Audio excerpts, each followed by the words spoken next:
Una profesora endeudada acepta la propuesta más improbable de su vida. Un matrimonio de fachada con el heredero más codiciado de la ciudad. En el altar, un susurro cambia todas las reglas y transforma un acuerdo frío en un laberinto de poder, secretos y consecuencias reales. Entre un contrato reescrito a toda prisa, un patriarca que juega al ajedrez con personas y una familia rival que ataca desde las sombras, ella debe decidir cómo sobrevivir sin perder su propia voz. Y cuando las cámaras de una gala se enfocan en la pareja, un gesto cuidadosamente calculado amenaza con salirse del guión y encender el tablero. Antes de descubrir esta historia, suscríbete al canal y activa la campanita para no perderte ningún capítulo de las próximas narrativas. Capítulo 1. La propuesta. El reloj marcaba casi la medianoche cuando Elena finalmente terminó de corregir la última pila de exámenes. Con un suspiro exhausto, se hundió en la silla de la pequeña mesa del comedor, que también servía como despacho en su modesto apartamento en el barrio de Chamberí, en Madrid. Los ojos le ardían de cansancio mientras calculaba mentalmente las facturas que vencerían en los próximos días.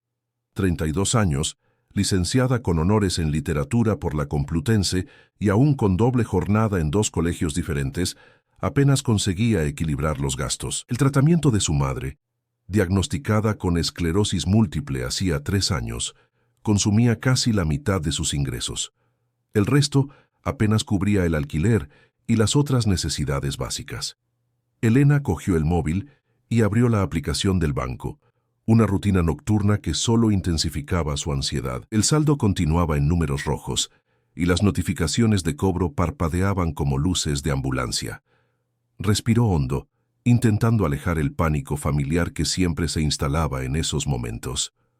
Mañana será mejor, se susurró a sí misma, el mantra que repetía desde hacía meses, sin creerlo completamente. Por la ventana del 7º piso, podía ver los rascacielos del Paseo de la Castellana iluminados a lo lejos.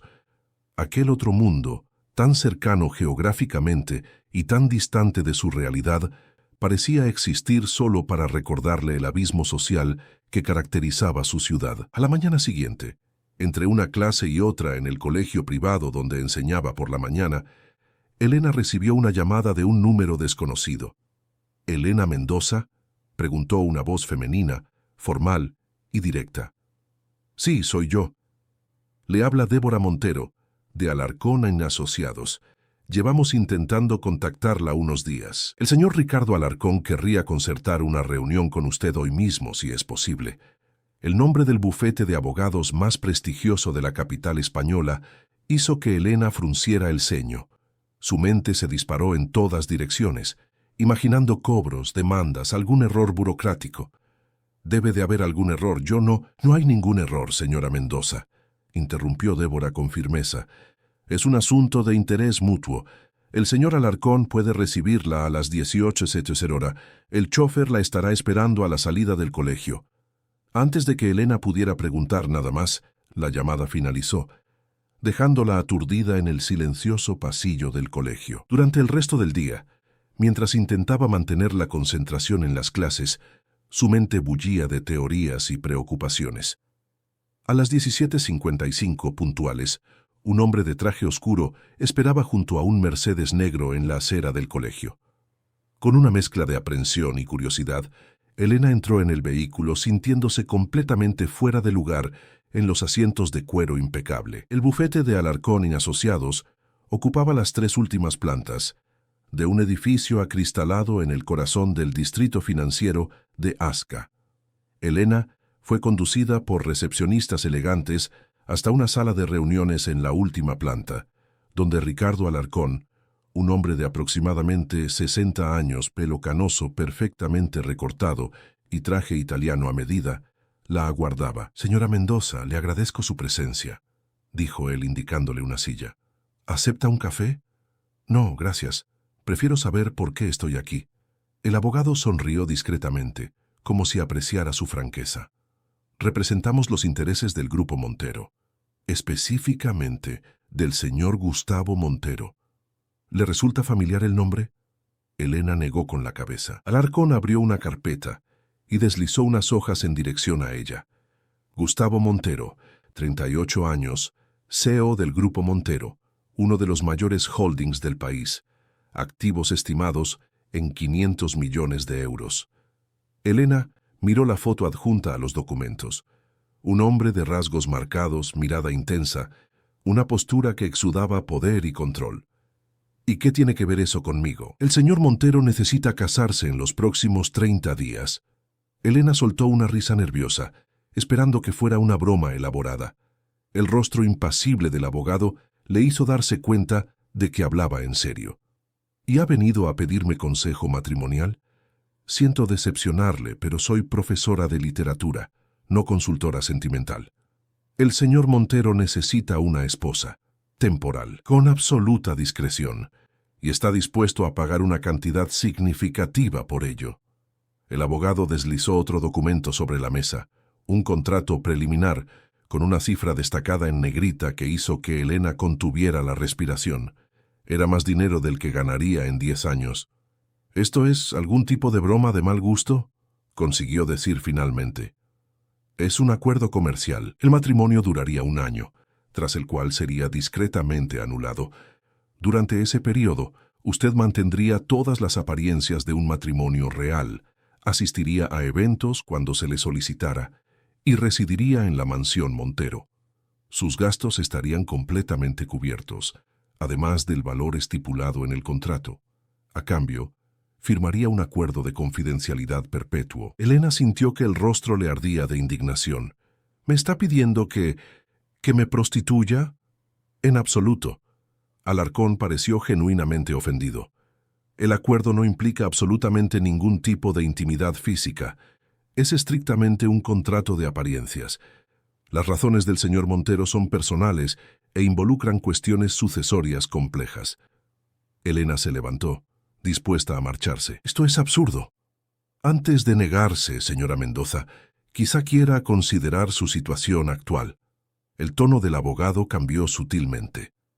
Sus deudas ascienden a 35.000 euros, principalmente debido al tratamiento experimental de su madre. El banco está a punto de ejecutar la hipoteca del piso de ella y su propia situación financiera. ¿Cómo sabe todo eso? Elena sintió que se le helaba la sangre. Es nuestro trabajo saberlo. El señor Montero no eligió su nombre al azar. Usted tiene un perfil específico, inteligente, discreta, sin relaciones sentimentales actuales y, lo más importante, con una necesidad financiera urgente, que nadie cuestionaría si se resolviera de repente. Elena volvió a sentarse, aturdida por la invasión de su privacidad, y al mismo tiempo, por el atisbo de una solución a los problemas que la mantenían despierta noche tras noche. ¿Por qué yo?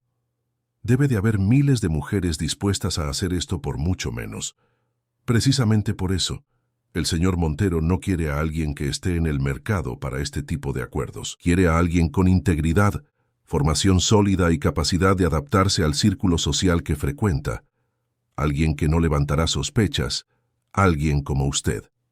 El abogado cerró la carpeta y miró su reloj.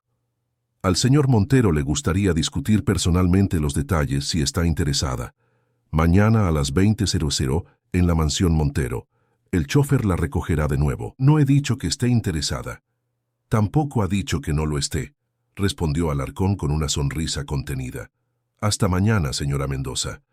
En el camino de vuelta, dentro del mismo coche lujoso, Elena miraba por la ventana sin ver realmente la ciudad. Sostenía firmemente la tarjeta con el número personal de Ricardo Alarcón, como si fuera un talismán o una bomba a punto de estallar. En su mente, los números danzaban. El coste del tratamiento avanzado que podría salvar a su madre, las deudas acumuladas, la cifra propuesta en el contrato. Aquella noche, al entrar en su pequeño apartamento, Elena recibió otra notificación del banco. Se sentó en el sofá gastado, el cuerpo pesado, la mente en un torbellino. Cogió el móvil y antes de poder arrepentirse, escribió un mensaje al número de la tarjeta. Hablaré con el señor Montero mañana. Capítulo 2. El acuerdo. La mansión Montero parecía haber sido transportada directamente de Europa a lo alto de la Moraleja. El coche que llevaba a Elena cruzó un portón imponente y recorrió una avenida de palmeras imperiales perfectamente alineadas hasta detenerse frente a una construcción que más parecía un palacio neoclásico. Fuentes iluminadas, jardines impecables y una escalinata de mármol completaban el escenario casi irreal. Un mayordomo de postura rígida y expresión impasible la recibió en la entrada. «Señora Mendoza, bienvenida. El señor Montero la espera en el despacho. Por favor, acompáñeme». Elena siguió al hombre por los pasillos decorados con obras de arte que reconoció de sus libros de historia del arte. Un miró original, esculturas de Chillida, tapices que debían de costar más que todos sus años de salario combinados. El trayecto parecía calculado para intimidar, para hacerla sentir pequeña e insignificante en aquel mundo de riqueza ostentosa. El despacho era una sala amplia revestida de madera oscura, con una pared entera de libros encuadernados en cuero. Una única lámpara iluminaba un escritorio imponente, detrás del cual estaba sentado Gustavo Montero. En persona, era aún más impresionante que en la fotografía. Alto, hombros anchos bajo un traje azul marino impecable, pelo negro con discretos hilos plateados en las sienes. Los ojos, de un castaño profundo, la analizaban con una intensidad desconcertante. «Señora Mendoza», se levantó y le tendió la mano. «Le agradezco que haya venido». Su apretón de manos era firme, calculado, como todo en aquel hombre parecía ser. «Considérese solo una conversación, señor Montero, no un compromiso», respondió Elena, decidida a no parecer intimidada. Una breve sonrisa curvó sus labios. «Naturalmente. Por favor, siéntese». Le indicó un sillón de cuero frente al escritorio, mientras rodeaba el mueble y ocupaba su propia silla. Sus movimientos eran precisos, como los de un depredador confiado. «Imagino que tendrá muchas preguntas. Y también imagino que el doctor Alarcón no fue particularmente delicado al presentarle la propuesta». ¿Sería posible la delicadeza en una propuesta como esta? Probablemente no, admitió él sin inmutarse. Pero me gustaría que entendiera la necesidad que hay detrás. Gustavo abrió un cajón y sacó un documento encuadernado. ¿Sabe quién es Teodoro Montero? ¿Su padre?, se arriesgó Elena. Mi abuelo, fundador del Grupo Montero, un hombre visionario, pero anticuado en muchos aspectos. Le deslizó el documento a Elena. Estos son los estatutos del Consejo de Administración del Holding, escritos por él hace casi 50 años, y prácticamente inalterados desde entonces. Elena hojeó el denso documento, repleto de terminología jurídica. Hay una cláusula específica que determina la distribución de poderes en el Consejo y el peso de los votos. La mayoría de las acciones pertenece a la familia, pero hay una peculiaridad. El presidente del Consejo debe ser un Montero casado para tener derecho a voto cualificado, que vale por 3. Sin ese voto cualificado, pierdo el control efectivo del Consejo frente a mi primo Carlos Montero. Y usted no está casado, concluyó Elena. Exacto. Mi abuelo creía que un hombre sin familia no tenía la estabilidad necesaria para liderar. Estuve casado hasta hace 3 meses, cuando mi exmujer decidió que prefería la compañía de un instructor de yoga en Bali. Su expresión permaneció neutra, pero Elena percibió un brillo de amargura en sus ojos. Y ahora su primo quiere tomar el control. Carlos lleva años intentándolo. Con mi divorcio, vio la oportunidad perfecta. En la próxima reunión del Consejo, en exactamente 32 días, se votará una reestructuración que sin mi voto cualificado resultará en mi destitución de la presidencia. Y entonces necesita una esposa de mentira para mantener el poder. Gustavo se inclinó en la silla, sus dedos formando una pirámide. Necesito un matrimonio que parezca perfectamente legítimo a ojos de todos, sin levantar sospechas, sin cuestionamientos. El Consejo, los accionistas y principalmente Carlos necesitan creer que he encontrado una nueva esposa y que estoy satisfactoriamente casado. ¿Por qué no simplemente casarse de verdad?, cuestionó Elena. No tengo tiempo ni interés para romanticismos ahora. Un matrimonio real implicaría expectativas, emociones, complicaciones. Lo que propongo es un contrato limpio. 1 año de su vida a cambio de seguridad financiera permanente. Elena se levantó y caminó hasta la ventana, mirando los jardines iluminados. Su mente calculaba, sopesaba, debatía consigo misma. ¿Qué implicaría exactamente este ¿Acuerdo? Ceremonia civil con pocos invitados seleccionados, dentro de 2 semanas. Residencia en esta casa, en alas separadas. Asistencia a eventos sociales y corporativos como mi esposa. Comportamiento apropiado en público. Discreción absoluta sobre la naturaleza de nuestro arreglo. Después de 1 año, divorcio amistoso, alegando incompatibilidad o lo que prefiera. ¿Y en el contrato qué se me garantiza? Gustavo se levantó acercándose a ella. 1 millón de euros transferidos a una cuenta offshore en el momento del matrimonio. Cobertura de todos sus gastos durante el periodo, incluyendo el tratamiento completo de su madre en la mejor clínica neurológica del país. La Clínica Universitaria de Navarra. Transferencia del título del piso de su madre a su nombre, libre de deudas, y una pensión vitalicia tras el divorcio si mantiene la discreción acordada. La cantidad mencionada hizo que Elena contuviera la respiración. Era una suma que cambiaría su vida para siempre, que salvaría a su madre, que eliminaría las deudas que la asfixiaban desde hacía años. Parece que ha pensado en todo, dijo ella, intentando ganar tiempo mientras su mente procesaba. Es lo que hago, señora Mendoza. Pensar en todo.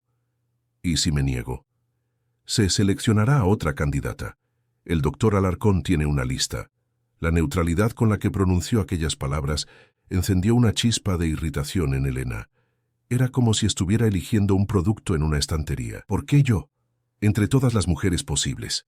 Gustavo la estudió por un momento como si realmente la viera por primera vez. Su perfil educativo es impecable. Tiene presencia e inteligencia suficientes para no parecer fuera de lugar en los ambientes que frecuento. No tiene redes sociales ostentosas que necesitarían ser explicadas. Y principalmente, tiene un motivo financiero lo bastante fuerte para aceptar, pero no tan desesperado como para arriesgar el acuerdo por codicia o impulsividad. La frialdad del análisis era perturbadora, pero Elena no podía negar que tenía sentido en su lógica pragmática. Necesito pensar. Naturalmente. Gustavo regresó a su escritorio y cogió una tarjeta. Mi número personal. Espero su respuesta hasta mañana a las 18:00 hora. El mayordomo apareció en la puerta, como si hubiera sido convocado silenciosamente, listo para acompañarla de vuelta. Una última cosa, señora Mendoza, dijo Gustavo, mientras ella se dirigía a la salida. Si acepta, espero un compromiso total. No tolero fallos en los acuerdos. De vuelta a su apartamento, Elena pasó la noche en vela, sopesando cada ángulo de la propuesta. En Internet, investigó sobre el grupo Montero, sobre Gustavo, sobre la fortuna de la familia. Todo confirmaba lo que él había dicho. La empresa era un conglomerado gigantesco, con negocios que iban desde la tecnología hasta el agronegocio, empleando a más de 20.000 personas. Pensó en su madre, confinada en una cama, deteriorándose cada día porque el tratamiento que podría ayudarla estaba fuera de su alcance financiero. Pensó en sus alumnos, en las clases que amaba dar, en la vida que tendría que poner en pausa durante 1 año. A las 5 de la mañana, exhausta y con la cabeza palpitante, Elena tomó su decisión. Cogió el móvil y envió un mensaje al número que Gustavo le había proporcionado. Acepto sus términos, con una condición. Quiero garantía jurídica de que el tratamiento de mi madre se mantendrá íntegramente, incluso después del divorcio. La respuesta llegó casi al instante, como si él también estuviera despierto. Considere lo hecho. El contrato será modificado. El doctor Alarcón se pondrá en contacto con los detalles. Bienvenida al acuerdo, Elena. Esa misma mañana, Elena solicitó una excedencia en los 2 colegios donde trabajaba. Informó solo que necesitaría ausentarse por asuntos personales urgentes. En el fondo, sabía que su vida nunca más sería la misma. Para bien o para mal, acababa de hacer un pacto con un mundo que no era el suyo, por razones que nunca imaginó que tendría. Al mediodía, un paquete fue entregado en su apartamento. Dentro, un contrato detallado de más de 50 páginas y un anillo de compromiso con un diamante solitario que debía de costar más que su apartamento entero. Junto a él una tarjeta con la caligrafía firme de Gustavo Montero. La pieza más importante en una partida de ajedrez es la que nadie espera. GM. Capítulo 3. En el altar. Las 2 semanas siguientes pasaron como un torbellino para Elena. Después de firmar el contrato, fue inmediatamente trasladada a la mansión Montero, donde una ala entera fue designada como sus aposentos particulares. Su madre, doña Cecilia, fue ingresada en la prestigiosa Clínica Universitaria de Navarra bajo los cuidados de un equipo de especialistas en neurología. La señorita no puede simplemente aparecer como la prometida de Gustavo Montero sin ninguna preparación, explicó Renata Vázquez, la asistente personal de Gustavo, una mujer de 40 y pocos años, pelo impecablemente recogido en un moño y mirada analítica tras unas gafas de montura fina. El entrenamiento comenzó al día siguiente de su llegada. Clases intensivas de etiqueta social, reconocimiento de vinos, arte y música clásica. Un equipo de personal shoppers invadió su habitación con percheros de ropa de marcas de lujo que Elena solo conocía de las revistas. Estilistas, maquilladores y peluqueros desfilaban a diario para transformarla en la versión Montero de sí misma. No estamos intentando cambiar quién es usted, explicó Renata mientras supervisaba una sesión de prueba de vestidos, solo adaptar su presentación al círculo que frecuentará. La historia oficial es que usted y Gustavo se conocieron hace 6 meses en un evento benéfico para la educación. ¿Y alguien va a creer que un hombre como él se interesaría por una simple profesora?, cuestionó Elena, observando su imagen transformada en el espejo. Renata se ajustó las gafas con un gesto preciso. La narrativa será que Gustavo quedó impresionado con su inteligencia y autenticidad, un contraste refrescante frente a las mujeres de su círculo social. Un romance discreto, seguido de una boda rápida tras su divorcio. A la gente le encanta este tipo de historias, el poderoso ejecutivo conquistado por la mujer sencilla e inteligente. Elena no pudo contener una risa irónica. Eso suena a argumento de telenovela. «Porque funciona», respondió Renata con una sonrisa contenida.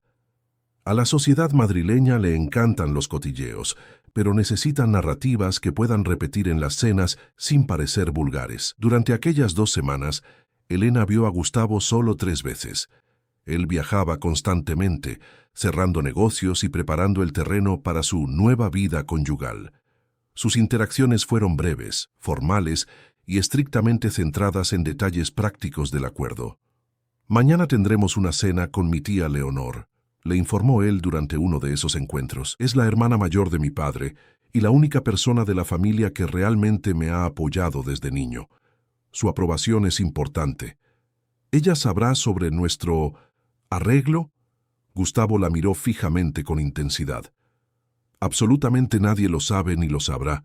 Ni siquiera Renata conoce toda la verdad. A todos los efectos, somos una pareja enamorada que ha decidido formalizar rápidamente su relación». La noche de la cena, Elena bajó las escaleras de la mansión llevando un vestido azul marino discreto pero elegante, joyas minimalistas y el pelo recogido en un moño bajo. Exactamente como Renata había instruido para parecer sofisticada sin que parezca que se esfuerza demasiado. Encontró a Gustavo y a su tía en el salón principal. Leonor Montero era una señora de 70 años con porte aristocrático, pelo blanco perfectamente peinado y unos ojos perspicaces que parecían ver a través de las personas. «Así que esta es la mujer que ha conquistado a mi sobrino», dijo ella, evaluando a Elena de pies a cabeza. «Interesante elección, Gustavo». La cena transcurrió en una mezcla tensa de interrogatorio velado y pruebas sutiles. Leonor preguntaba sobre la familia de Elena, su educación, sus opiniones sobre arte, política y principalmente sobre cómo se habían conocido. «Gustavo me dijo que fue amor a primera vista», comentó la señora con un tono que sugería escepticismo. Elena tragó saliva, sintiendo la mirada de Gustavo pesar sobre ella. «En realidad, me pareció insoportablemente arrogante en nuestro primer encuentro», respondió con una sinceridad que la sorprendió a sí misma. Un breve silencio cayó sobre la mesa. Entonces, inesperadamente, Leonor soltó una carcajada genuina. «Por fin alguien honesta», exclamó mirando a su sobrino. «Siempre has tenido buen gusto para las mujeres, Gustavo, pero raramente para mujeres con personalidad. A esta la apruebo». Cuando Leonor se retiró después de la cena, abrazó a Elena y le susurró al oído: «Él necesita a alguien que lo desafíe, no otra sombra obediente. No dejes que te intimide, querida. La mañana de la boda llegó con una calma surrealista. La ceremonia se celebraría en la propia mansión, con solo 30 invitados cuidadosamente seleccionados. Algunos miembros del consejo, figuras importantes del círculo social, y Carlos Montero, el primo y rival, con su esposa. Su presencia es crucial, explicó Gustavo durante el último ensayo. Carlos necesita ser testigo personal de nuestra unión para que no quede ninguna duda sobre su legitimidad. El jardín de invierno de la mansión fue transformado en una pequeña capilla. Flores blancas, sillas doradas dispuestas en filas perfectas, un pequeño altar improvisado bajo una pérgola cubierta de jazmines, elegante, exclusivo y completamente escenificado. Helena observaba los preparativos finales desde su suite, donde un equipo terminaba de arreglarla. El vestido era un valentino exclusivo, de color marfil, con detalles de encaje francés, sencillo y sofisticado, exactamente como Renata había determinado que sería apropiado para una ceremonia íntima de segundas nupcias. ¿Está lista?, preguntó Renata, entrando en la habitación. Los invitados ya están acomodados. El juez llegó hace 10 minutos. ¿Juez? Helena sintió un escalofrío recorrerle la espalda. Pensé que sería solo simbólico, que los papeles oficiales se firmarían por separado. El señor Montero insistió en una autenticidad total, respondió Renata, ajustando el velo corto sobre el pelo de Helena. El juez Méndez es amigo personal de la familia. Todo será legalmente válido, conforme a lo establecido en el contrato. Helena asintió mecánicamente, intentando controlar el súbito nerviosismo. Claro que el matrimonio sería legalmente válido. Al fin y al cabo, era eso lo que garantizaría el voto cualificado de Gustavo.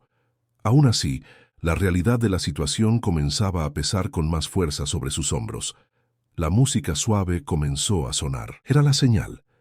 Helena respiró hondo e inició su descenso por las escaleras de la mansión hasta el jardín de invierno. Los invitados se pusieron de pie cuando entró. Rostros desconocidos, sonrisas educadas, miradas curiosas y algunas nítidamente evaluadoras. Al final del pasillo improvisado, Gustavo la esperaba. Vestía un smoking impecable que acentuaba su imponente figura. Su rostro mantenía la habitual expresión controlada, pero algo en sus ojos parecía diferente mientras la observaba caminar en su dirección. Helena sentía el corazón martillear contra el pecho. Por un breve momento, la extrañeza de la situación la golpeó con toda su fuerza. Estaba a punto de casarse con un extraño, por dinero, en una farsa elaborada ante personas que creían ser testigos de un momento de amor genuino. Cuando llegó al altar, Gustavo le tendió la mano. Sus dedos se entrelazaron, y ella sintió la firmeza de su tacto, sorprendentemente cálido contra su piel helada por el nerviosismo.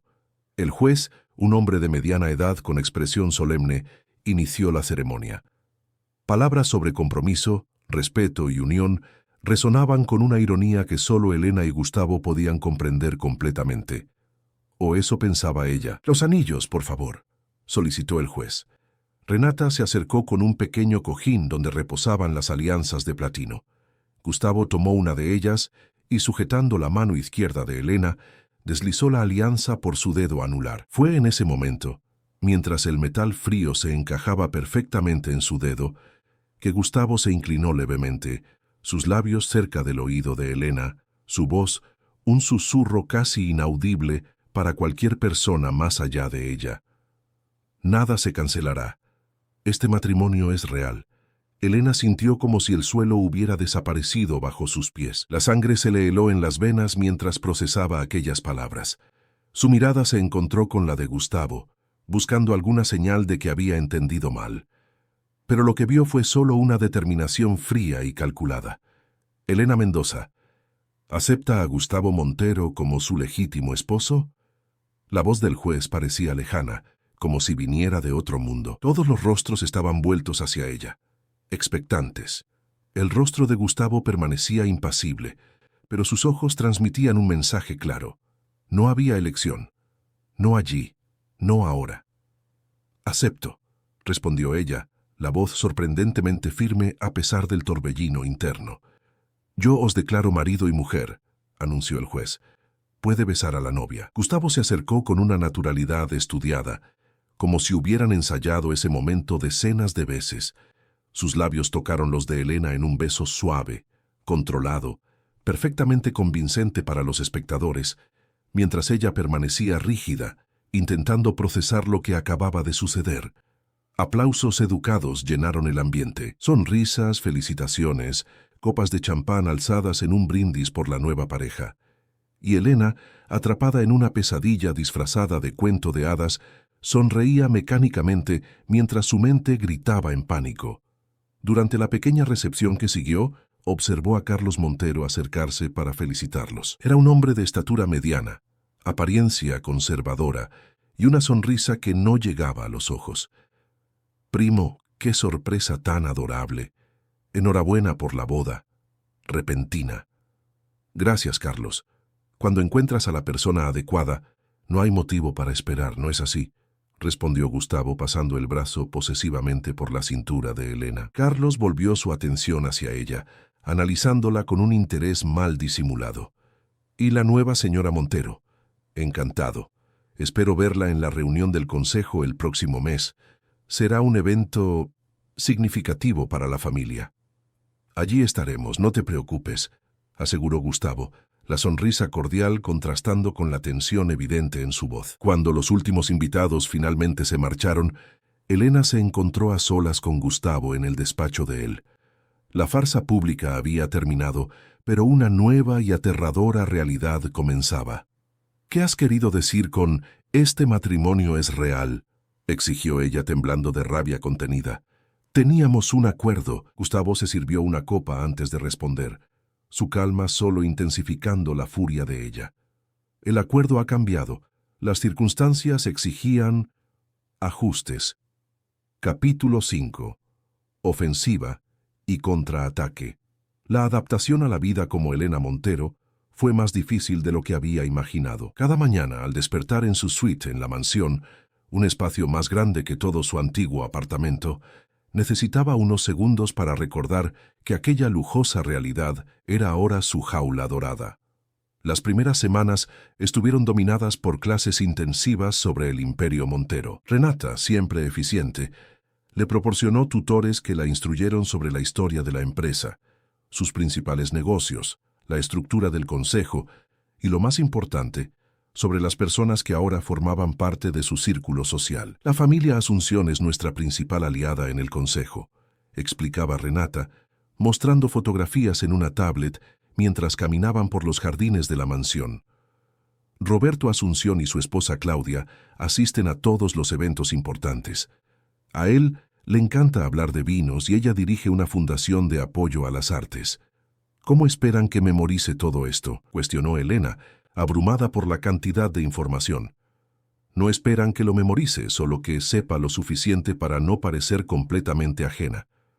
Renata se ajustó las gafas con su gesto característico. «El señor Montero estará siempre a su lado en los eventos importantes para guiarla».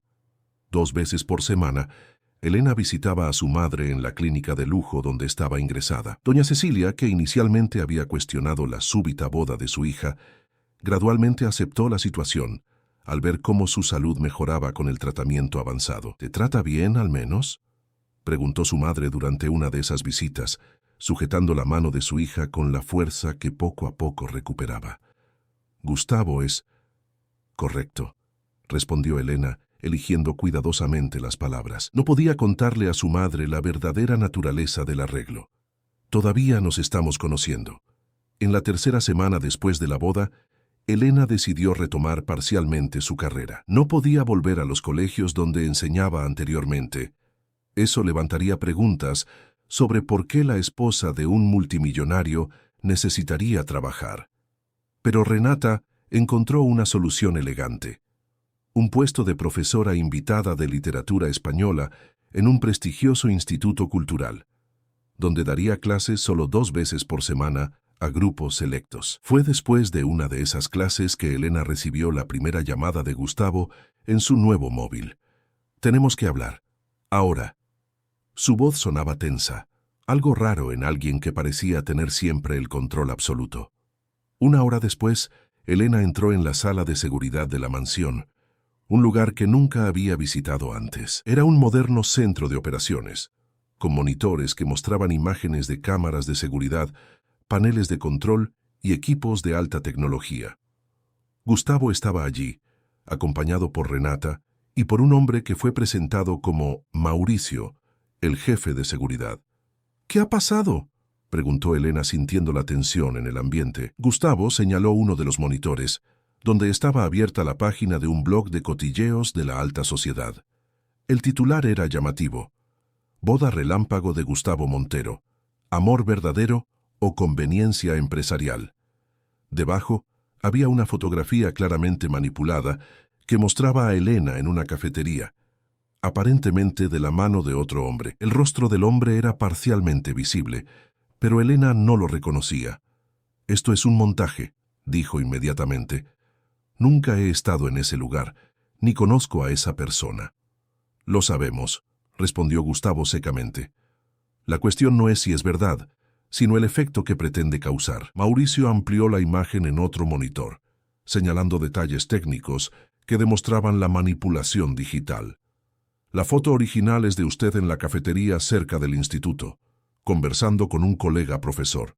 Alguien obtuvo esa imagen, la alteró digitalmente para que pareciera un encuentro romántico y la envió al blog». «Carlos», concluyó Elena, comprendiéndolo al instante. Gustavo asintió, su rostro una máscara de fría determinación. El primer movimiento, plantar la semilla de la duda sobre la autenticidad de nuestro matrimonio, sugerir que fue un arreglo apresurado para cumplir la cláusula del consejo. ¿Y ahora? «Ahora contraatacamos», respondió Renata, asumiendo el control de la situación. «Una negación directa sería contraproducente, solo le daría más visibilidad a la acusación. Necesitamos responder con una demostración pública irrefutable de su vínculo». El plan fue elaborado con la precisión de una operación militar. La ocasión perfecta surgiría la semana siguiente: la gala de inauguración de la nueva ala pediátrica del Hospital Ruber Internacional, financiada en parte por el Grupo Montero. Un evento benéfico que reuniría a la élite empresarial y social de Madrid, incluyendo, naturalmente, a Carlos Montero y su esposa. «Será su primer gran evento público como señora Montero», explicó Renata, mientras supervisaba la prueba del vestido de gala de Elena. «Todos los ojos estarán puestos en usted, evaluando cada gesto, cada palabra». El vestido elegido era una creación exclusiva en rojo rubí, elegante sin ser ostentoso, destacándose discretamente entre los típicos vestidos negros y dorados que predominarían en la ocasión. El mensaje era claro. Elena no intentaba esconderse ni pasar desapercibida. Era la nueva señora Montero y ocupaba su espacio con confianza. La noche del evento, cuando Elena bajó las escaleras de la mansión para encontrarse con Gustavo en el vestíbulo, algo inesperado sucedió. Él, impecable en su smoking, se detuvo por un momento al verla, como si lo hubiera pillado por sorpresa. «¿Estás...?» vaciló un lapso raro en su habitual articulación perfecta. «Adecuada», completó Elena, interpretando su silencio como una crítica. «Deslumbrante», corrigió él recuperando la compostura.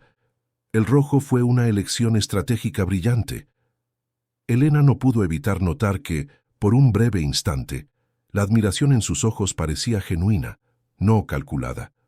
El salón de fiestas del Hotel de 5 estrellas estaba abarrotado cuando llegaron. La entrada del matrimonio Montero provocó exactamente el efecto esperado. Un breve silencio seguido de un murmullo. Gustavo, con la mano firmemente posicionada en la base de la espalda de Elena, la conducía con seguridad por el ambiente, deteniéndose para saludar a personas estratégicas, siempre presentándola como mi esposa, con un tono de orgullo que sonaba sorprendentemente auténtico. «Aquella es Verónica Almeida, la esposa de Carlos», susurró Gustavo durante una pausa entre saludos. Esmeraldas en el cuello, vestido dorado, conversando con el embajador.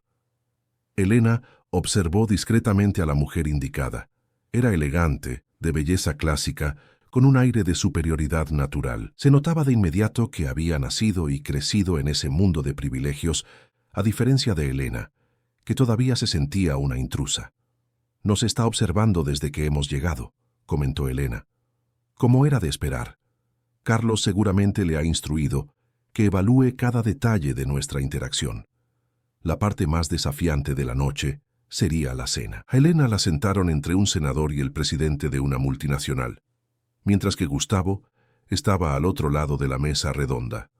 Durante 2 horas navegó en conversaciones sobre política, economía y arte, con una soltura que la sorprendió a sí misma. Las clases intensivas y su propio conocimiento literario le daban base suficiente para mantener diálogos interesantes, siempre que evitara temas técnicos específicos.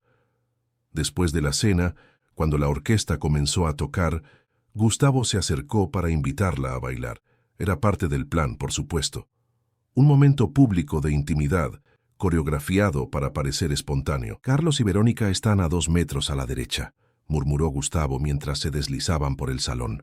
La columnista de El Mundo está cerca del arreglo floral observando. Perfecto.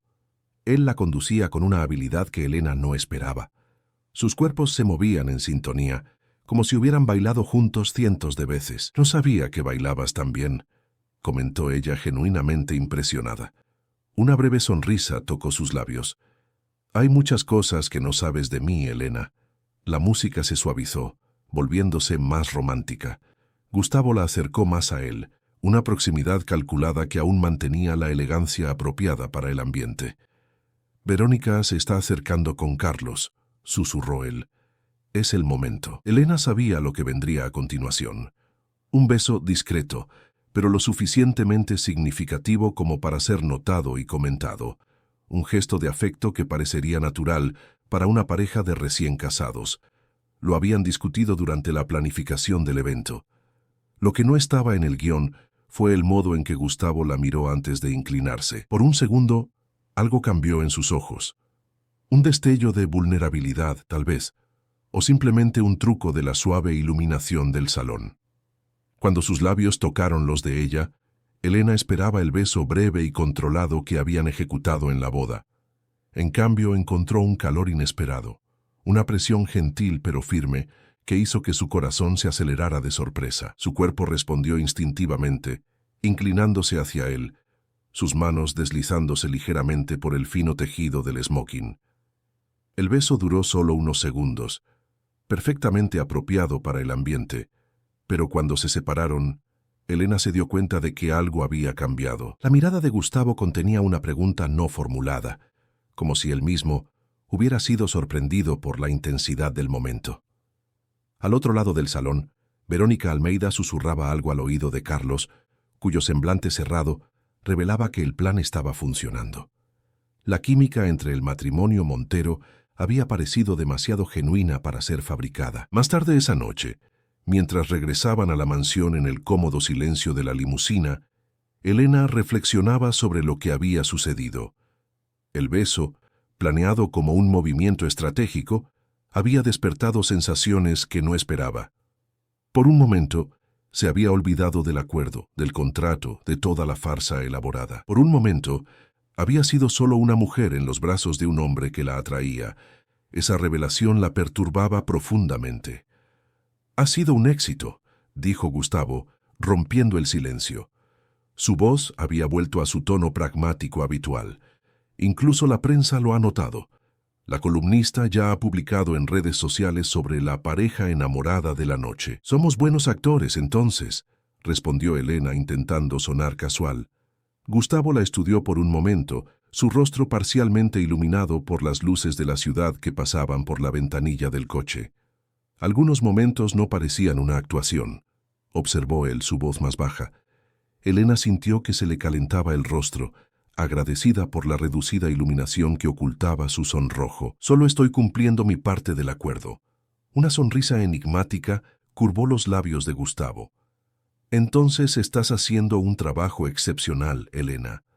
Cuando llegaron a la mansión, Gustavo la acompañó hasta la escalera que llevaba a su ala privada, una cortesía que no era común en su rutina separada. «Ha habido un cambio de planes para mañana», le informó, deteniéndose en el primer escalón. «El almuerzo con los Asunción se ha cancelado. En su lugar me gustaría que me acompañaras a un compromiso más personal». «¿Qué tipo de compromiso?» «Mi abuelo, Teodoro Montero, Rara vez abandona su casa de campo en la Sierra de Guadarrama, pero ha expresado el deseo de conocer a mi nueva esposa. Había algo diferente en su voz al mencionar a su abuelo, un matiz que Elena no conseguía descifrar completamente. Esto no estaba previsto tan pronto, pero puede ser una oportunidad valiosa para fortalecer nuestra posición. El creador de la famosa cláusula matrimonial, observó Elena, ¿estará evaluando si soy digna del apellido Montero? Estará evaluando muchas cosas. Mi abuelo puede parecer un señor tradicional, pero tiene una mente afilada y una percepción aguda. Gustavo hizo una pausa significativa. Él es la única persona, además de nosotros, que sabe la verdad sobre nuestro arreglo. Esta revelación cogió a Elena completamente por sorpresa. Pensaba que nadie lo sabía. Teodoro Montero no es nadie. Es el patriarca, el fundador. Intentar engañarle sería no solo inútil, sino contraproducente. Gustavo parecía extrañamente vulnerable al hablar de su abuelo. Además, puede ser nuestro aliado más poderoso contra Carlos. Capítulo 6. Lazos y verdades.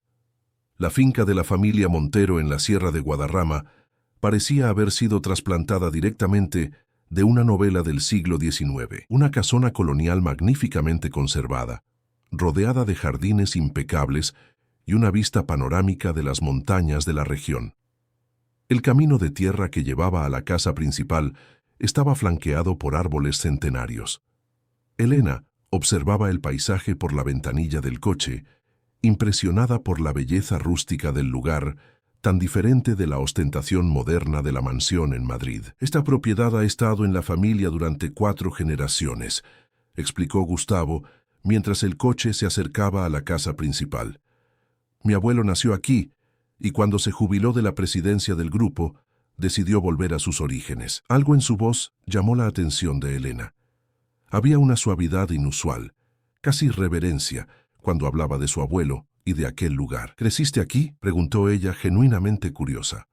Una sonrisa breve, más auténtica que las habituales, tocó los labios de Gustavo. Pasé todos los veranos de mi infancia y adolescencia aquí. Este lugar... Hizo una pausa, mirando los campos que se extendían hasta el horizonte. Fue el único donde realmente me sentí un niño. Era la primera vez que Elena vislumbraba algo del hombre detrás de la fachada del empresario implacable. Antes de que pudiera explorar más ese lado desconocido de su marido, el coche se detuvo frente al porche de la casa. Teodoro Montero los aguardaba sentado en una mecedora. A sus 92 años, aún mantenía una postura erguida y una mirada penetrante. El pelo completamente blanco enmarcaba un rostro marcado por el tiempo, pero aún imponente. Vestía ropas sencillas, pantalón de algodón, camisa blanca de manga larga y un chaleco de lana, a pesar del calor suave de la mañana. Por fin conoceré a la mujer que ha conseguido lo que tantas intentaron, dijo el anciano sin rodeos, mientras Gustavo ayudaba a Elena a subir los escalones del porche. Abuelo, esta es Elena, presentó Gustavo con una formalidad que no encajaba con el ambiente rústico. Ahórrame las formalidades, Gustavo. El anciano sonrió, sus ojos vivos examinando a Elena con un interés genuino. Ven, hija mía, siéntate aquí cerca de mí. Estos 2 escalones me impiden levantarme para saludarte como es debido. Elena obedeció, sentándose en la silla a su lado, mientras Gustavo ocupaba una tercera silla formando un pequeño semicírculo en el porche soleado. Así que, usted es la profesora que aceptó este peculiar arreglo con mi nieto, dijo Teodoro, yendo directamente al grano.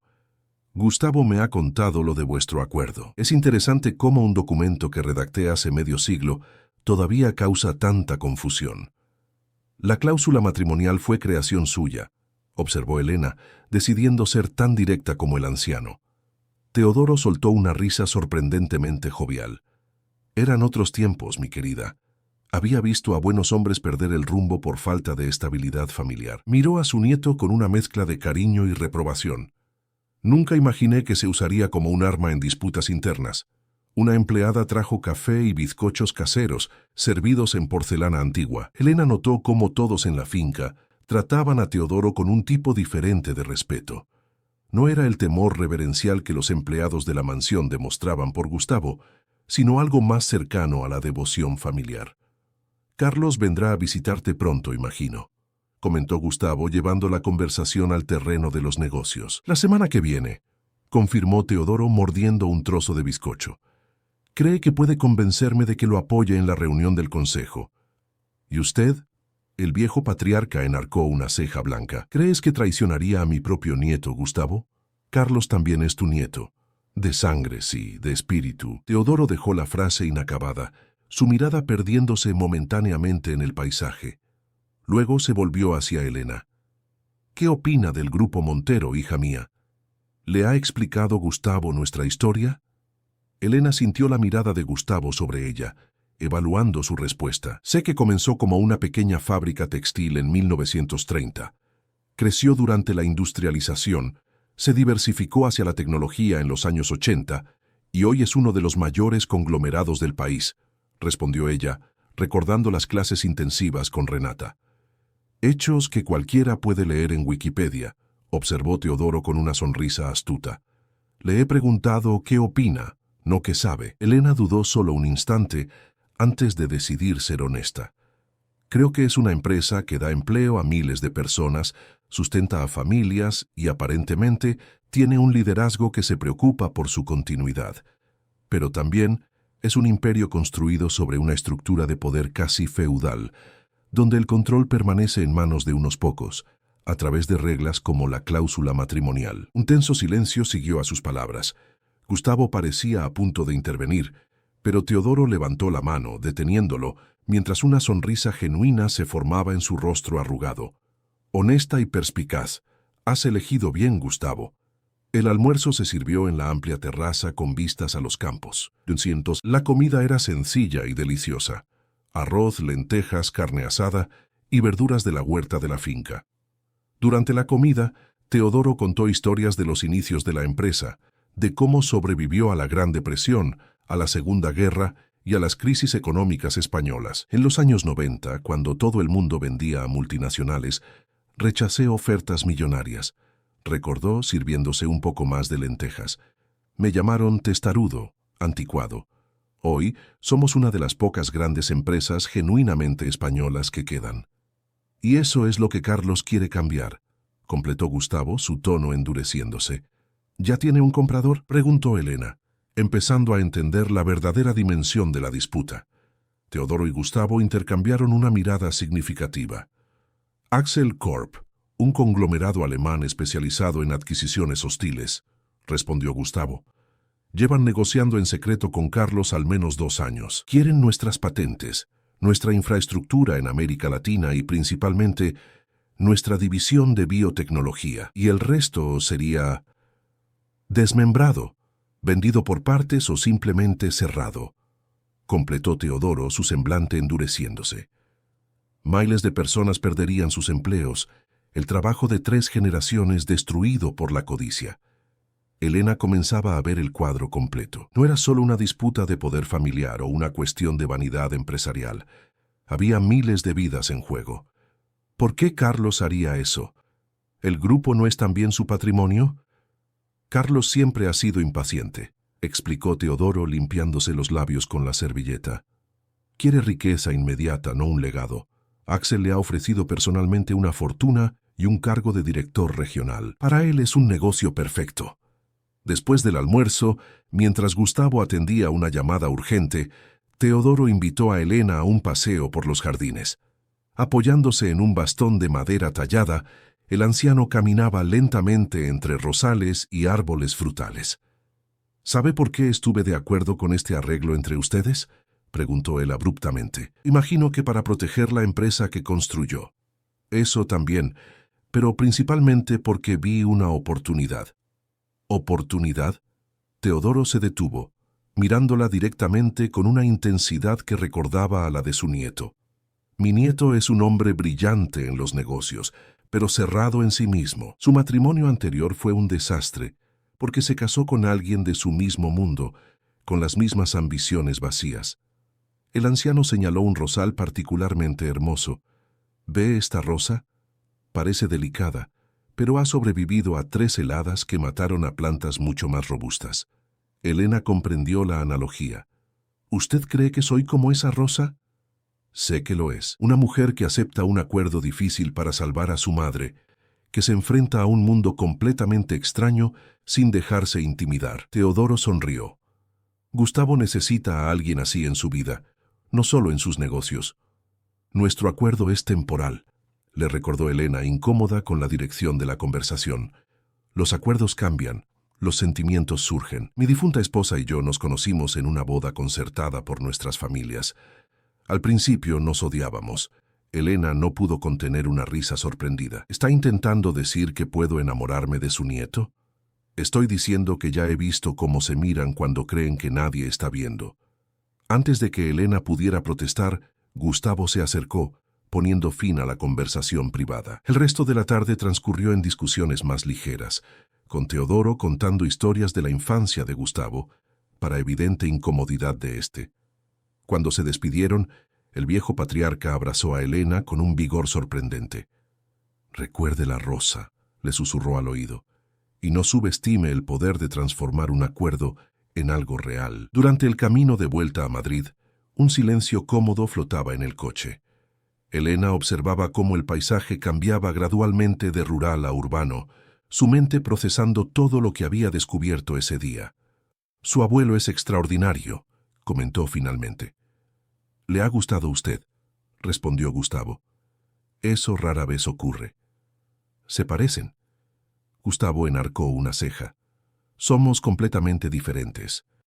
Él es un idealista, yo soy un pragmático. Ambos son obstinados, inteligentes y tienen una visión clara de lo que quieren proteger». Elena se giró para encararlo. La diferencia es que él no tiene miedo de mostrar lo que siente. Algo pasó por los ojos de Gustavo como una sombra momentánea. Los sentimientos complican los negocios. La vida no es solo negocios, Gustavo. Él no respondió, pero Elena se dio cuenta de que sus palabras lo habían afectado de alguna manera. Por un breve momento, la máscara del empresario calculador se deslizó, revelando algo más vulnerable debajo. Al llegar a la mansión, fueron recibidos por una Renata visiblemente agitada, algo completamente fuera de lo normal para la siempre compuesta asistente. «Señor Montero, señora, tenemos una situación», anunció ella en cuanto entraron. «Necesito que vengan inmediatamente a la sala de seguridad». En el centro de operaciones, Mauricio mostraba en uno de los monitores la portada de una web de noticias sensacionalistas. El titular era explosivo. «Matrimonio de conveniencia, fuente cercana revela acuerdo millonario entre Gustavo Montero y su esposa». El artículo, firmado por un periodista conocido por sus métodos cuestionables, alegaba tener información de una fuente fiable dentro del círculo íntimo de los Montero sobre un supuesto acuerdo financiero para garantizar la elegibilidad de Gustavo en la próxima reunión del Consejo. No mencionan documentos concretos, solo insinuaciones, analizó Renata. Pero el timing es perfecto para dañar su imagen antes de la reunión. «Carlos», concluyó Gustavo, su rostro endureciéndose. «Probablemente», asintió Mauricio. «Pero sin pruebas documentales, esto es solo un cotilleo de baja estofa. El problema es que otros medios ya se están haciendo eco». Elena sintió un escalofrío. Su nombre estaba expuesto, su reputación cuestionada públicamente. Era como si su vida anterior como profesora discreta hubiera sido completamente borrada, reemplazada por esta nueva y controvertida persona. «¿Cómo responderemos?», preguntó ella, sorprendiendo a todos con su calma. Gustavo la miró con una nueva expresión, algo cercano a la admiración. «No responderemos directamente», decidió él tras un momento. «Sería dar legitimidad a las acusaciones. En su lugar, mostraremos a través de acciones que esas alegaciones son absurdas». El plan se elaboró esa misma noche. En los días siguientes, Elena y Gustavo intensificaron sus apariciones públicas, siempre como una pareja perfectamente compenetrada. Asistieron juntos a una exposición de arte contemporáneo, donde fueron fotografiados en momentos de aparente intimidad, cabezas juntas mientras discutían una obra, manos entrelazadas mientras caminaban por las galerías. Para sorpresa de Elena, muchas de esas interacciones comenzaron a parecer menos forzadas y más naturales. Descubrió que compartían gustos literarios similares y que Gustavo poseía conocimientos sorprendentes sobre la generación del 27. En una discusión sobre Carmen Laforet, durante una cena benéfica, se olvidó momentáneamente de que estaban actuando y se sumergió genuinamente en el debate. Nunca imaginé que el temido Gustavo Montero sería fan de nada, comentó ella en la limusina después del evento. Una rara sonrisa iluminó el rostro de él. Hay muchas cosas de mí que te sorprenderían, Elena. La frase quedó flotando entre ellos, cargada de posibilidades no exploradas. Capítulo 7. Tormenta y calma. La semana de la decisiva reunión del Consejo finalmente llegó, trayendo consigo una tensión palpable que impregnaba cada rincón de la mansión Montero. Gustavo pasaba la mayor parte del tiempo encerrado en su despacho, en interminables teleconferencias con aliados estratégicos y consultorías jurídicas. Elena percibía, incluso a distancia, cómo aumentaba la presión. Sus hombros más tensos, el semblante más cerrado, las noches cada vez más largas. La víspera de la reunión, cuando ya pasaba de la medianoche, Elena bajó a la cocina para prepararse una infusión. Se sorprendió al encontrar a Gustavo sentado solo a la mesa de la cocina, mirando una taza intacta, la chaqueta abandonada sobre una silla, la corbata aflojada, las mangas remangadas. Parecía agotado. ¿No puedes dormir?, preguntó ella, dudando en la entrada. Gustavo levantó la mirada y Elena vio algo raro en sus ojos. Incertidumbre. Solo repasando escenarios mentalmente, respondió él, pasándose la mano por el pelo despeinado. Elena entró y comenzó a preparar su propia infusión. El silencio entre ellos no era incómodo, solo contemplativo. «Carlos ha llamado a mi abuelo hoy», dijo Gustavo de repente. «Se ha ofrecido a comprar la finca de la sierra por 3 veces su valor de mercado, garantizando que Teodoro podría permanecer allí el resto de su vida. ¿Un último golpe antes de la reunión? Un intento de socavar el apoyo moral que mi abuelo representa», explicó Gustavo girando lentamente la taza entre sus dedos. «Teodoro se ha negado, por supuesto. Le ha dicho a Carlos que algunas cosas no tienen precio». Elena se sentó frente a él, observando las líneas de preocupación que marcaban su rostro. «¿Crees que vamos a ganar mañana?». Gustavo levantó los ojos, encontrándose con los de ella. «¿Vamos?», repitió él con una leve sonrisa. «Parece que finalmente estamos en el mismo bando, Elena. Quizás siempre lo estuvimos, solo que por razones diferentes». Un momento de entendimiento silencioso pasó entre ellos. Después de casi 3 meses de convivencia, habían desarrollado una comunicación que iba más allá de las palabras, una comprensión mutua que los sorprendía a ambos. Al principio era solo una solución pragmática para un problema jurídico, confesó Gustavo, su voz más suave de lo habitual. Ahora no completó la frase, pero su mirada decía lo suficiente. Algo había cambiado. Lo que había comenzado como un frío acuerdo de negocios se había transformado en una asociación genuina. «Gustavo, yo...». Su móvil sonó, interrumpiendo el momento. Era Renata, con noticias urgentes. Una nueva embestida de Carlos. Fotografías manipuladas de Gustavo supuestamente discutiendo con Elena en un restaurante, sugiriendo inestabilidad en el matrimonio en vísperas de la reunión. «Están cada vez más desesperados», observó Gustavo colgando la llamada. «Es una buena señal. ¿Qué haremos esta vez?». Él sonrió, una sonrisa genuina que rara vez mostraba. «Nada, deja que publiquen sus mentiras. Mañana, cuando entremos juntos en la sala del consejo, todos verán la verdad». A la mañana siguiente, la sede del Grupo Montero en el Distrito Financiero de Madrid bullía con la presencia de los miembros del consejo, altos ejecutivos y asesores jurídicos. La sala de reuniones principal, en la última planta del edificio, tenía una vista panorámica de la ciudad a través de enormes ventanales de cristal. Una larga mesa de madera oscura dominaba el ambiente, con sillas de cuero dispuestas a su alrededor. Elena y Gustavo llegaron juntos, vestidos con la elegancia discreta que se había convertido en su seña de identidad como pareja. Él con un impecable traje azul marino. Ella con un vestido gris claro con detalles azules que complementaban el traje de él, una coordinación que Renata había planeado cuidadosamente para transmitir unión y armonía. Al entrar, todas las conversaciones cesaron momentáneamente. Carlos Montero ya estaba allí, al lado de su esposa Verónica. Su mirada se encontró con la de Gustavo en un desafío silencioso. «Primo, qué bueno verte», saludó Carlos, acercándose con una sonrisa que no llegaba a los ojos. «Y Elena, claro. Espero que los rumores sobre desacuerdos entre vosotros sean solo eso, rumores. Los rumores parecen multiplicarse cuando se acercan decisiones importantes. No es así, Carlos», respondió Elena con una sonrisa educada, sorprendiendo a todos con su soltura. Curiosamente, siempre beneficiando a los mismos intereses. Un sutil rubor coloreó el rostro de Carlos, pero antes de que pudiera responder, Teodoro Montero entró en la sala, apoyado en su característico bastón. A pesar de su avanzada edad, su presencia imponía un respeto inmediato.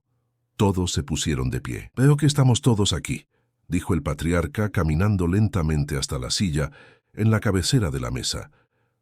«Podemos empezar». La reunión comenzó con informes financieros y operativos presentados por el director financiero del grupo. Elena, sentada al lado de Gustavo, observaba atentamente la dinámica de la sala. Podía identificar claramente a los aliados de Carlos, ejecutivos más jóvenes con expresiones ambiciosas, y a los leales a Gustavo, profesionales más experimentados, con semblantes preocupados. Cuando llegó el momento de la votación sobre la reestructuración propuesta por Carlos, la tensión alcanzó su punto álgido. El propio Carlos presentó la propuesta, vistiéndola con términos como modernización, eficiencia global y sinergia internacional. Para oídos poco atentos, sonaría como un plan de expansión, no como la disolución encubierta que realmente era. Esta asociación estratégica con Axel Corp nos permitiría acceder a mercados internacionales que actualmente están fuera de nuestro alcance, argumentó Carlos, presentando gráficos impresionantes en una pantalla digital. Es el siguiente paso natural en la evolución del Grupo Montero. Cuando terminó su presentación, las miradas se volvieron hacia Gustavo. Era su turno de hablar. Elena sintió que la mano de él buscaba la suya bajo la mesa, un gesto de intimidad real que la sorprendió. Sus dedos se entrelazaron brevemente, transmitiendo fuerza, antes de que él se levantara. «Lo que mi primo presenta como evolución, yo lo llamo por su verdadero nombre, liquidación», comenzó Gustavo, su voz firme llenando la sala. «La propuesta no menciona que Axel Corp tiene un historial de adquirir empresas, extraer sus tecnologías y patentes, y luego desmembrarlas, cerrando unidades consideradas redundantes». Murmullos recorrieron la sala, mientras Gustavo presentaba documentos que demostraban sus afirmaciones. Casos anteriores donde Axel había hecho exactamente eso en otros países. «El Grupo Montero no es solo una línea en una hoja de cálculo de activos», continuó él, su pasión evidente. «Son 20.000 familias que dependen de nosotros. Son décadas de innovación española. Es el legado que mi abuelo construyó y que juramos proteger». Elena observaba, admirada, cómo Gustavo transformaba cifras frías en historias humanas. Hablaba de los proyectos sociales mantenidos por la empresa, de las comunidades que dependían de las fábricas, de la responsabilidad que tenían como una de las últimas grandes corporaciones genuinamente nacionales. «Y si aún quedan dudas sobre mi capacidad de liderazgo o sobre la estabilidad necesaria para guiar esta empresa», Gustavo hizo una pausa, sus ojos encontrándose con los de Elena. «Os invito a observar no solo los resultados financieros de los últimos trimestres, que han sido excepcionales, sino también los cambios positivos en mi vida personal». Le tendió la mano a Elena, que se levantó y se quedó a su lado. «Mi esposa me ha traído no solo estabilidad, sino una nueva perspectiva sobre lo que realmente importa en la vida y en los negocios. Y es con esa visión renovada que pido la confianza de este consejo para continuar el trabajo que he iniciado». Llegó el momento de la votación. Carlos observaba tenso, mientras los miembros del consejo registraban sus votos electrónicamente. Con el voto cualificado de Gustavo, las matemáticas eran claras. La propuesta de reestructuración de Carlos fue rechazada por un amplio margen. La derrota estaba estampada en el rostro de Carlos. Sin decir una palabra, él y Verónica abandonaron la sala incluso antes del cierre formal de la reunión. Todos sabían que la batalla principal se había ganado, pero la guerra aún no había terminado. Después de la reunión, mientras se intercambiaban saludos y felicitaciones, Teodoro se acercó a la pareja. Formáis un dúo formidable, comentó el anciano, sus ojos brillando con aprobación. Exactamente como esperaba. Aquella noche, la mansión Montero recibió a un pequeño grupo de aliados para una celebración discreta. Altos ejecutivos, algunos consejeros leales y Teodoro, el patriarca, que rara vez visitaba la mansión de Madrid. La atmósfera era de alivio y victoria, pero también de vigilancia. Todos sabían que Carlos no aceptaría la derrota fácilmente. Elena circulaba entre los invitados con una soltura que habría sido impensable 3 meses antes. Conocía los nombres de todos, sus historias, sus conexiones con el grupo Montero. Ya no era la forastera, la profesora fuera de lugar en el mundo de los poderosos. Había encontrado su propio espacio, su propia voz. Cuando la fiesta comenzó a dispersarse, Elena se encontró en la terraza que daba a los jardines. El cielo nocturno de Madrid, raramente estrellado debido a la contaminación lumínica, mostraba excepcionalmente algunas estrellas tímidas. Buscando constelaciones, la voz de Gustavo surgió detrás de ella. Intentándolo, pero la ciudad no colabora, respondió ella sin volverse. Él se acercó deteniéndose a su lado en la barandilla de la terraza. Gracias, dijo simplemente. Elena lo miró, sorprendida por la sinceridad en su voz. ¿Por qué? Por todo, por aceptar el acuerdo inicial, por no rendirte cuando cambié las reglas, por haber estado a mi lado hoy, no solo físicamente, sino completamente. Había vulnerabilidad en sus ojos, algo que Elena nunca había visto antes. Yo también tengo que darte las gracias, respondió ella. Este arreglo me ha dado más que seguridad financiera, me ha dado perspectiva. Se quedaron en silencio por un momento observando la ciudad. Elena, cuando todo esto empezó, Gustavo dudó eligiendo cuidadosamente las palabras. Veía nuestro acuerdo como puramente transaccional. Eras un medio para un fin. ¿Y ahora? Sus miradas se encontraron y algo silencioso pasó entre ellos. Ahora, me doy cuenta de que he encontrado algo que no estaba buscando. La confesión quedó flotando entre ellos, cargada de posibilidades. Elena sintió que su corazón se aceleraba, reconociendo que sus propios sentimientos habían cambiado a lo largo de aquellos meses. Lo que había comenzado como un acuerdo forzado se había, lenta y sorprendentemente, transformado en algo genuino. Gustavo, yo... Un discreto carraspeo interrumpió el momento. Renata estaba en la puerta de la terraza. Siento mucho interrumpir, señor Montero, pero hay una situación que requiere su atención inmediata. En la sala de seguridad, Mauricio mostraba un correo electrónico recibido minutos antes por varios ejecutivos del grupo y algunos periodistas seleccionados. Era de Carlos, anunciando su salida del consejo y de la empresa familiar para asumir un cargo de dirección en Axel Corp para América Latina. Más perturbador era el archivo adjunto. Documentos internos confidenciales del Grupo Montero, claramente obtenidos por medios ilícitos. ¿Está filtrando información estratégica?, preguntó Elena, conmocionada por el nivel de traición. Peor, respondió Gustavo, su rostro una máscara de furia contenida. Está señalando que tiene más y que usará todo lo que sea necesario contra nosotros. Renata, siempre práctica, ya coordinaba la respuesta con el equipo jurídico y de relaciones públicas. Sería una noche larga y el comienzo de una nueva batalla. Horas después, cuando se habían establecido los planes de contingencia y se habían asignado los equipos, Gustavo y Elena finalmente se retiraron. En el pasillo que separaba sus respectivas salas en la mansión, se detuvieron. «Esto aún no ha terminado», dijo él, el cansancio evidente en su voz. «Carlos conoce nuestros puntos débiles, nuestros secretos, y ahora tiene el poder de una multinacional detrás de él». Elena se dio cuenta de que, por primera vez desde que lo conocía, Gustavo parecía genuinamente preocupado. No solo estratégicamente cauteloso. «Lo enfrentaremos juntos», dijo ella, sorprendiéndose a sí misma por la convicción en su voz.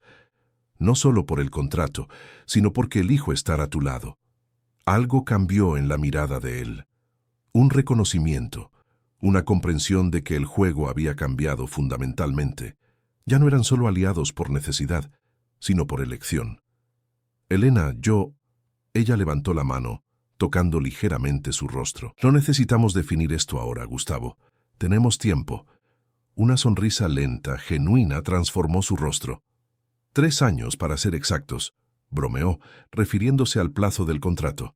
A menos que decidamos renegociar los términos, respondió ella con una sonrisa correspondiente. En ese momento, en el silencio del pasillo de la mansión que habían convertido en su hogar, ambos reconocieron que el mayor giro no había sido en los negocios ni en las maniobras de Carlos, sino en lo que había florecido inesperadamente entre ellos, un vínculo que trascendía el contrato firmado meses antes.